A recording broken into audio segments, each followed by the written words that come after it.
Hostel ಹುಡುಗರು cinema ನಿರ್ಮಾಪಕರ ವಿರುದ್ಧ ರಮ್ಯಾ ಕೋರ್ಟ್ ಮೆಟ್ಟಿಲೇರಿದ್ರು, ಕೇಸ್ ಹಾಕೊಂಡಿದ್ರು. ಈ ಕೇಸಿಗೆ ಸಂಬಂಧಪಟ್ಟಂತೆ ಬೆಂಗಳೂರಿನ ವಾಣಿಜ್ಯ ನ್ಯಾಯಾಲಯಕ್ಕೆ ರಮ್ಯಾ ಹಾಜರಾಗಿದ್ದಾರೆ. ಅನುಮತಿ ಇಲ್ಲದೆ ಸಿನಿಮಾ ಟ್ರೇಲರ್ ದೃಶ್ಯ ಬಳಕೆ ಆರೋಪವನ್ನ ಮಾಡಿದ್ರು. 1 ಕೋಟಿ ಪರಿಹಾರ ನೀಡಬೇಕು ಅಂತ ಕೂಡ ಕೇಸ್ ಹಾಕೊಂಡಿದ್ರು ನಟಿ ರಮ್ಯಾ. ಸಿನಿಮಾ ರಿಲೀಸ್ಗೆ ತಡೆಯಾಜ್ಞೆ ನೀಡುವಂತೆ ಕೂಡ ನಟಿ ದೂರನ್ನ ಕೊಟ್ಟಿದ್ರು. ಆದರೂ ಕೂಡ ಸಿನಿಮಾ ರಿಲೀಸ್ ಆಯಿತು, ತಕ್ಕ ಮಟ್ಟಿಗೆ ಹಿಟ್ ಆಯಿತು. ಬಟ್ ಈಗ ಕೇಸ್ ಹಾಗೆ ನಡೀತಾ ಇತ್ತು. ಇದಕ್ಕೆ ಸಂಬಂಧಪಟ್ಟಂತೆ ಇವತ್ತು ರಮ್ಯಾ ಅವರು ಕಮರ್ಷಿಯಲ್ ಕೋರ್ಟ್ಗೆ ಹಾಜರಾಗಿದ್ದಾರೆ. 2024ರ ಜುಲೈ 21ರಂದು ಈ ಸಿನಿಮಾ ಬಿಡುಗಡೆ ಆಗಿತ್ತು. ವಾಣಿಜ್ಯ ನ್ಯಾಯಾಲಯ ಸಂಕೀರ್ಣಕ್ಕೆ ಈಗ ರಮ್ಯಾ ಅವರು ಹಾಜರಾಗಿದ್ದಾರೆ. ಈ ಒಂದು ಸಿನಿಮಾದಲ್ಲಿ ಹಾಸ್ಟೆಲ್ ಹುಡುಗರು ಬೇಕಾಗಿದ್ದಾರೆ ಅನ್ನುವಂಥ ಸಿನಿಮಾದಲ್ಲಿ ರಮ್ಯಾ ಅವರು ಲೆಕ್ಚರರ್ ಆಗಿ ಒಂದು ಕಾಮಿಯೋ ರೋಲ್ ಅನ್ನ ಪಾತ್ರ ವಹಿಸಿದ್ರು. ಆದರೆ ಆ ರೋಲ್ ಅದಾದ ಬಳಿಕ ಚಿತ್ರೀಕರಣ ಎಲ್ಲ ಆದ ಬಳಿಕ ಈ ಟ್ರೇಲರ್ ಹಾಗೂ ಟೀಸರ್ ಬಿಡುಗಡೆ ಆದಂಥ ಸಂದರ್ಭದಲ್ಲಿ ರಮ್ಯಾ ಅವರು ಈ ಸಿನಿಮಾವನ್ನ ಬಿಡುಗಡೆ ಮಾಡಬಾರ್ದು ಅಂತ ಕೋರ್ಟ್ಗೆ ಮನವಿ ಮಾಡ್ಕೊಂಡಿದ್ರು. ಬಟ್ ಹಾಗಿದ್ರು ಕೂಡ ಸಿನಿಮಾ ರಿಲೀಸ್ ಆಯಿತು, ತಕ್ಕ ಮಟ್ಟಿಗೆ ಹಿಟ್ ಆಯಿತು. ಬಟ್ ರಮ್ಯಾ ಅವರ ಕೇಸ್ ಮಾತ್ರ ಹಾಗೆ ಇತ್ತು. ಅಂದರೆ ರಮ್ಯಾ ಅವ್ರನ್ನ ಜಾಸ್ತಿ ತೆರೆ ಮೇಲೆ ತೋರಿಸಿಲ್ಲ ಅನ್ನುವಂಥ ಆರೋಪ ಒಂದಷ್ಟಿತ್ತು. ಜೊತೆಗೆ ರಮ್ಯಾ ಅವರು ಕೊನೆಗೆ ಹೇಳಿದ್ರು, ನನಗೆ ಈ ಚಿತ್ರದಲ್ಲಿ ನಟಿಸಿದ ಇಷ್ಟ ಇಲ್ಲ ಅಂತ, ಬಟ್ ಮತ್ತೆ ಇದರಲ್ಲಿ ಜಾಸ್ತಿ ತೋರಿಸಿಲ್ಲ ಅನ್ನುವಂಥ ಕಾರಣಕ್ಕೆ ಅವರು ಕೋರ್ಟ್ ಮೆಟ್ಟಿಲೇರಿದ್ರು, ಈ ಸಿನಿಮಾವನ್ನ ತಡೆ ಹಿಡಿಬೇಕು, ರಿಲೀಸ್ ಮಾಡಬಾರ್ದು ಅಂತ.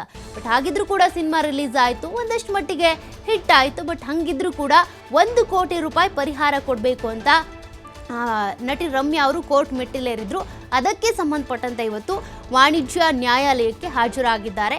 ಅಲ್ಲಿ ಕೋರ್ಟ್ನಲ್ಲಿ ಏನಾಗುತ್ತೆ, ಏನು ತೀರ್ಪು ಬರುತ್ತೆ ಅಂತ ನೋಡಬೇಕಿದೆ. ಯಾಕೆಂದರೆ ಮೊದಲಿಗೆ ಕತೆ ಅಂತ ಹೇಳಿರ್ತಾರೆ, ಇಂಥದ್ದೇ ಕತೆ, ಇಂಥದ್ದೇ ರೋಲು, ನಿಮ್ಮ ಚಿತ್ರೀಕರಣ ಇಷ್ಟಿರುತ್ತೆ, ಇಷ್ಟು ಡ್ಯೂರೇಷನಲ್ಲಿ ನೀವು ಬರ್ತೀರಾ ಅಂತ.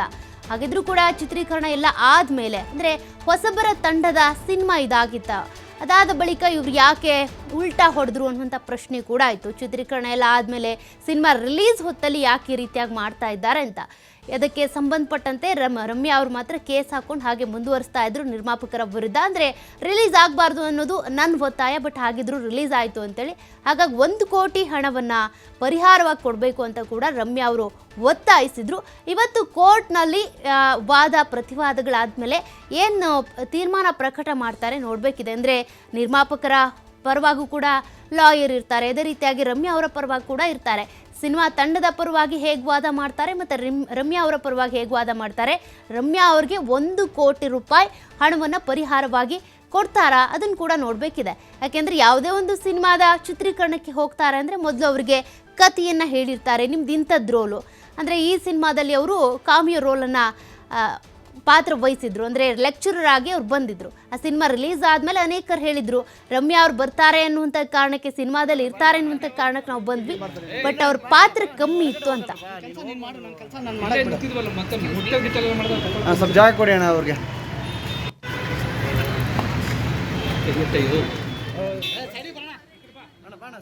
ಎಸ್, ಈಗಾಗಲೇ ಕಮರ್ಷಿಯಲ್ ಕೋರ್ಟ್ ಏನಿದೆ, ಅಂದರೆ ವಾಣಿಜ್ಯ ನ್ಯಾಯಾಲಯ, ಅಲ್ಲಿ ರಮ್ಯಾ ಅವರು ಹಾಜರಾಗಿರುವಂಥದ್ದು. ಈ ಒಂದು ಕೇಸಿಗೆ ಸಂಬಂಧಪಟ್ಟಂತೆ ಏನು ತೀರ್ಪು ಪ್ರಕಟ ಆಗ್ಬೋದು ಅದು ಸಾಕಷ್ಟು ಕುತೂಹಲವನ್ನು ಕೆರಳಿಸ್ತಾ ಇದೆ.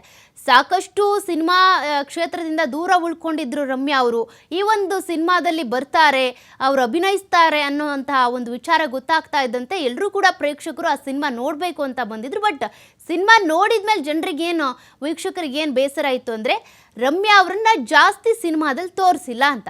ಬಟ್ ರಮ್ಯಾ ಅವರಿಗೆ ಒಂದಷ್ಟು ಈ ಒಂದು ರೋಲಿಂದ ಏನೋ ಸಮಸ್ಯೆ ಆಯ್ತಂತೆ. ಹಾಗಾಗಿ ಅವರು ಈ ಒಂದು ಸಿನಿಮಾ ರಿಲೀಸ್ ಆಗೋದೇ ಬೇಡ ಅಂತ ತಡೆಯಾಜ್ಞೆಯನ್ನು ಕೊಡಿ ಅಂತೇಳಿ ಕೋರ್ಟ್ ಮೊರೆ ಹೋಗಿದ್ರು. ಹಾಗಿದ್ರೂ ಕೂಡ ಸಿನಿಮಾ ರಿಲೀಸ್ ಆಯಿತು. ಆದರೂ ಕೂಡ ಈ ಕೇಸ್ ಈಗ ಹಾಗೆ ನಡೀತಾ ಇದೆ. ರಮ್ಯಾ ಅವರ ಪರವಾಗಿ ತೀರ್ಪು ಬರುತ್ತಾ, ಚಿತ್ರತಂಡದಿಂದ ಏನಾದರೂ 1 ಕೋಟಿ ರೂಪಾಯಿ ಹಣವನ್ನು ಪರಿಹಾರವಾಗಿ ಕೊಡ್ತಾರಾ ಅದನ್ನು ಕೂಡ ನೋಡಬೇಕಿದೆ. ಅಂದರೆ ಈ ವಿಚಾರಣೆಯ ಸಂದರ್ಭದಲ್ಲಿ ಏನೆಲ್ಲ ಆಗುತ್ತೆ ಅಂತಂದರೆ ಅವ್ರಿಗೇನು ಸಮಸ್ಯೆ ಆಯಿತು ಅದೆಲ್ಲದನ್ನೂ ಕೂಡ ಕೇಳ್ತಾರೆ. ಆ ಸಂದರ್ಭದಲ್ಲಿ ಏನು